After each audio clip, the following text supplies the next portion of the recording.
Hey guys, we're back this week with some NBA action, but before that, let's go with some trade action. That was very poetic. But anyway, Dion Waiters, we're just shopping him around. We see Klay Thompson, who is heating it up right now, and a first round pick for our second round pick, that's just one hell of a deal. We're definitely going to take that, and we're just going to go up against Brooklyn. Supposedly and simulatedly one of the best teams in 2K right now. So they have Brook Lopez, Kevin Garnett, Paul Pierce, Joe Johnson, Deron Williams. That is one hell of a team, guys. Basically, they also have a great bench. So at your bench, you have Andre Kirilenko, you've got Jason Terry, former 6th man of the year, not doing so well this year, but I mean, he's got to do. He's definitely from the Celtics trade. He was there to make salaries work, and plus we needed to dump his salary somewhere. So that was an interesting one. Look at those stats, though. I just had to cut myself off there. Look at those stats. I mean, everybody's just scoring like hell in the Nets team. And then you add in Paul Pierce and KG. This is one hell of a simulation team. Not doing so well in real life. Unfortunately, the team's just having a little bit of problems gelling. And so they're just going to try to make it work. And Andrew Bynum, why did I say Andrew Bynum is 0-0-0 right now because he didn't play last season, of course. And you got Tristan Thompson. I quite like his game, actually. He got a few rebounds right there. That's the kind of guy we need right now. So a solid 10-10, almost 10-10 kind of guy. That's the kind of guy we want to be developing. A hard-nosed kind of rebounder who can score in the post sometimes. That's going to be a very useful tool, especially since our guards can score. Not really. Klay Thompson was not hot this game. Not hot at all. But Andrew Bynum, actually, I quite really like him on this team. And in general, I'm really loving our big men on this team. I mean, stuff like that. When they do stuff like that, except that Batum, you get a sad face for that Batum. But when the big men do stuff like that, they get the blocks, they get the rebounds. I mean, it's just a great thing to see. See Andrew Bynum just almost scoring there, which I don't know how they can't finish that. I'm not sure if that's just 2K's gameplay, but in real life, they should be able to finish that, which is weird. And Thompson actually hits one. He did not hit, as a quick spoiler right there, he does not hit a lot of his 3-point shots in this game for some reason. Which, by the way, his stats here and his rating in 2K are clearly not up to date with what he's doing in real life. He's just a beasting out in real life. For a reference right now, in the real life NBA, Klay Thompson is leading the league in 3 points per game. That is insane. Well, generally the Golden State team is one hell of a 3-point team, and I'm gonna be excited to watch that team right now. And I usually only watch the Celtics, but I watch a lot of other NBA teams though, but I only religiously follow the Celtics, which I watch almost all of their games. But this year it's a bit too depressing to watch Celtics every game. I think I might start having those depression symptoms and start crying myself to sleep if I just keep watching those Celtics games. So maybe I should start watching some Golden State games, because I do like Steph Curry. I love his game. I love how smooth his jumper is, and it's very entertaining to watch. So I might start watching some other teams as well instead of our Celtics games. So we're still hoping on the Celtics to rebuild properly, and I don't know why I'm talking about the Celtics right now when our association is clearly not the Celtics, and we're doing the Cavs this iteration of the association anyway. So when I run these plays here, I really like setting up Mirotic because he's so big, such a huge small forward. And I actually checked up the stats. He's actually a power forward in real life right now, but 2K wants him a small forward, so hey, do what you want, 2K. And interestingly, Mirotic actually has a decent jumper in this game. In real life, apparently he has a very smooth jumper as well. But Mirotic scoring those nice little nifty jumpers, especially setting him up against smaller people, and bang, bang, bang. Bellinelli, I was impressed with Bellinelli this game. Bellinelli was scoring. And I just love Bellinelli's game on the offensive end. He can just hit those shots like nobody else on our team anyway. Actually, it was this game he played better than Klay Thompson. He played better than Klay Thompson. I was impressed with Bellinelli. Bellinelli was doing some work this game. Defensively, but hey, the problem defensively here is you got somebody who's so big in Joe Johnson, the 6'8" shooting guard, who's just gonna try to post you up all the damn time. That is ridiculously difficult to stop. I just want to show you this feature right here. This is just hilarious. Tristan Thompson thought he got the free throw. Did he get the free throw? Not really. Nope, he did not get the free throw. That's a bit of a funny clip right there. So I hate when that happens. So I don't. That does not happen often in real life, and it's funny when it happens in 2K. And it's Cantor though. Why does that foul? Come on, refs. Gotta give that to the rookie. And of course, 2K has this weird thing where I can't take off that director's cut picture up there, so I'll probably look for him on that. And it's Cantor though, having a block party. And Batum, our new acquisition as well. I'm loving Batum's athleticism. He can finish the shot over Paul Pierce.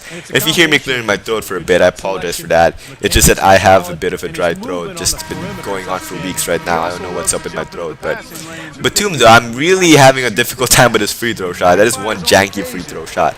I just don't know how to time it properly. And I thankfully got that one there. But it's just a bit too janky for me. I just don't know how to time it. It just looks different from other free throw shots I've seen. But we'll get used to it eventually. Thankfully though, I can actually hit his jump shots. So it's, and we have MCW, not as good in this game as he should be, like he is in real life, but MCW though, he's interesting in this game because defensively he gets all them steals, which is so good, especially going up against a team like the Brooklyn Nets where they just play a very good half-court set. If you can get those steals and get them running on the fast break, it will definitely help your team out, help pace the game to your favor. And Brooklyn though, look at their scores. We can't stop Deron Williams. We just can't stop Deron Williams, and Kyrie was struggling a bit. And let's just let the halftime guy talk. The envy of everybody playing tonight.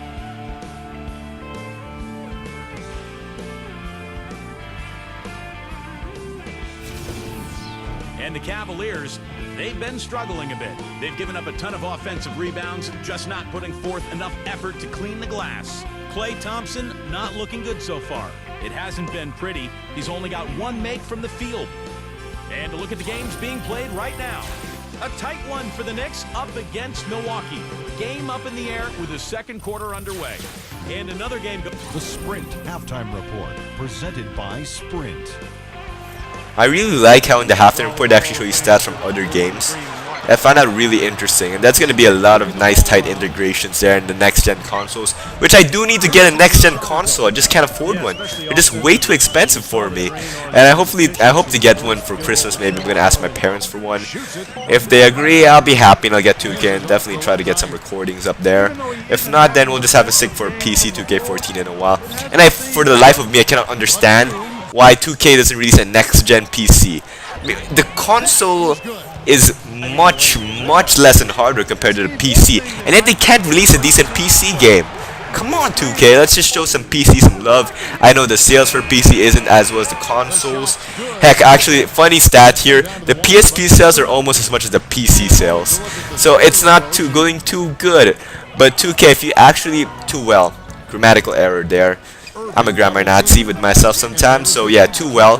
But 2K, you gotta show us some love, and we'll show you love back. If you develop a good PC game, we're gonna buy more of those PC games, and more people are gonna buy them. We're just gonna be happy, and it's just gonna definitely, hopefully, improve the PC game next year. I hope the 2K gets a better PC game next year, because this year's PC game was not too good. Last year was even more rubbish, taking off all the VC stuff. At least now it's not as defined, because we're not really surprised when they left it off again, but last year was just rubbish. I really hated what they did with PC.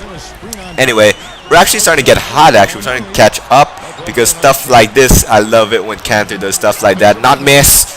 And I don't know why that happens. Okay, we got great big man, gets the rebound, we don't finish it. And admittedly, that was not a good shot by Kyrie, but thankfully he draws the foul there. And we're actually starting to try to catch up here. We're going to make a run for it in the fourth quarter. Kyrie trying to be clutch. Nice shot there. Just kept driving into the basket. Kyrie just playing the D2 on the other end. And takes it to Thompson. Kyrie for the three. Misses. And Kyrie actually was not doing too well from the three-point line this game. It just wasn't working for him. And he's not doing and right now, if he doesn't do too well, we might not be able to pull this game back. And Batum, come on, man, you gotta hit those shots. That's your shot. You gotta hit those. And we're just struggling. Generally, that's our huge problem in this game. We're just struggling on the field. We're just not really getting all those shots off. Our defense and rebounding are actually not too bad, but we need to finish those shots, and Sully, thankfully, does what he has to do, get the rebounds and hit those shots. Sully, by the way, amazing game today, had a career night. Unfortunately, as the Celtics, we don't win a lot of games, so I'm not going to talk about the Celtics right now, though. And Bynum, see, this post-up should be 100% of the time a score for Bynum, and thankfully he gets the end one, trying to pull it back with 4 minutes left. We don't know if we have enough, but Bynum definitely making things a little bit easier, gets that shot over Pierce and the foul. Bynum now, if he hits this shot, he can make it a 3-point play, help put us back, and we do. We do get the help of Bynum, and hopefully we're just trying to get a defensive stop here. If we get the stop here, and yes, we get a stop. So amazing play there. So great defense. And this one was an amazing, that was what I was talking about when I said amazing play. Kyrie hit those difficult layup shots. Those shots aren't easy to make, and Kyrie just makes them like they're easy. And that was a block, by the way. I don't know what 2K was doing when they gave it to Brooklyn. That should have been our ball, and that was just my mistake. That was just a brain fart by me. I knew that we needed to get a stop there, and that we couldn't let them get the rebound, which they probably would get at this opportunity. I definitely knew we had to get the block and the stop right there, so I tried to time a block so we can start a fast break and score on the other end. That was what I was thinking, but unfortunately 2K decides to draw a foul for that, and that's it basically. GG, baby, GG. And yeah, Korean songs. K-pop, not a fan, but hey, that would be a nice trash talk song. And here we actually try to run some cheesy 3-point plays, and Kyrie, he's clutch a little bit too late. If he hit that earlier, that might have given us some chances. And he hits that 3, but he got hot at the end of the game. He's gonna get hot right now. But if he got hot a little bit earlier, that might have helped us out, because Brooklyn ain't missing any free throws, and that's an issue for us. When Brooklyn doesn't miss free throws and we need late game fouling action, that's not gonna help us out. And Klay Thompson, he decides to finally show up, and he decides to show up at the end of the game, of course, when the game's in garbage time. So good job, Klay Thompson. Thank you for being late to the game. And we're just trying to cheese our way in. Maybe you can pull off a McGrady. I love pulling off those McGradys. I love trying anyway. And Kyrie, of course, clutch in garbage time. Of course, Kyrie. Come on, Kyrie. You gotta make this a little bit earlier, son. Let me try to foul, actually. This game actually got a little bit close, but that was just an illusion. This game wasn't that close. It just so happens that Kyrie just got hot at the end of the game and just really didn't help anything anyway. And we actually got that rebound there, and Kyrie is just gonna try and do what he has to do to buzzer beater. Hits the 3-point buzzer beater. Nobody cares. He makes it a 4-point game, but it doesn't matter. And even if there was a bit of time left there, we still probably would have lost, because that's a little bit too little, a little bit too late, unfortunately. Not much we could have done that game, really. We were just a bit too cold in stretches, and we got a bit hot towards the end, but this wasn't enough. Critical error by me. That was just a huge error by me. It's a bit of a brain fart there, but I had to take the gamble, and sometimes you fail in your gambles. Then, of course, Deron Williams did not make the game easy for us. Deron Williams was just a beasting out, and Kyrie needs to step up his lockdown defense. Kyrie, of course, not known to be a lockdown defender, but I'm actually not that disappointed with Kyrie's defense. When somebody gets that hot, it's just difficult to just try to defend them. And Deron Williams was just hot this game. He was just getting everybody involved and getting his shots off. He was just scoring everywhere. He scored from 3, from mid-range, and he was definitely driving it to the hoop. And it was a bit of a difficult game for us. Look at that, Deron Williams with a ridiculous point stats. And Joe Johnson too, and we had some difficulties guarding Joe Johnson, Klay Thompson. And think of it this way, if it was Dion Waiters on Klay Thompson, think of how difficult it would have been to defend Joe Johnson. That would have been more of a massacre. That would not have been pretty. And Kyrie, look at that, 44, 4, and 9.